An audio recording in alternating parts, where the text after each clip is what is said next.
ఇంకా అక్కడి నుంచి సీన్లన్నీ మారిపోయాయి. మంచం లేకుండా చేయాలని, కమ్మోడ్ లేకుండా చేయాలని, సీసీటీవీ కెమెరా పెట్టి మనం సఫర్ అవుతామంటే చూసి ఆనందపడడం, ఇలాంటి నీచమైన కుట్రలు, డ్రోన్ ఎగరేయడం, వాళ్ళ యొక్క విషఫుల్ థింకింగ్ అంతా కూడా మానిటర్ చేయడం. ప్రతిరోజు నాకు వచ్చిన ఇన్ఫర్మేషన్ ఏంటి, ఇంటెలిజెన్స్ ఫోన్లు చేయడం, రివ్యూ చేయడం. ఒక రకమైన రాక్షసానందం పొందారు. రాక్షసానందం పొందడమే కాకుండా వాళ్ళు అనుకున్న విషఫుల్ థింకింగ్ నన్ను ఎలిమినేట్ చేయాలంటే చేయలేకపోయారు. అది కూడా అనుకున్నారా?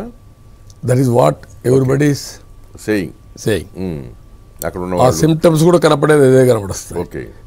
మస్కిటోస్ కూడా లోపల వస్తే అడుక్కోవాల్సిన, డిమాండ్ చేసి దాన్ని కంట్రోల్ చేసి మస్కిటోని అట్టికట్టమని,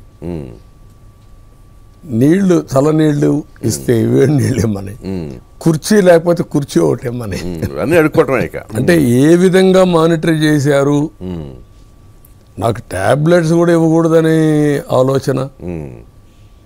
నాకు ఇవన్నీ వస్తే రిపోర్ట్ ఇచ్చిన రిపోర్ట్ తారుమారు చేయడం, హెల్త్ రిపోర్ట్ ఏమంటుందండి.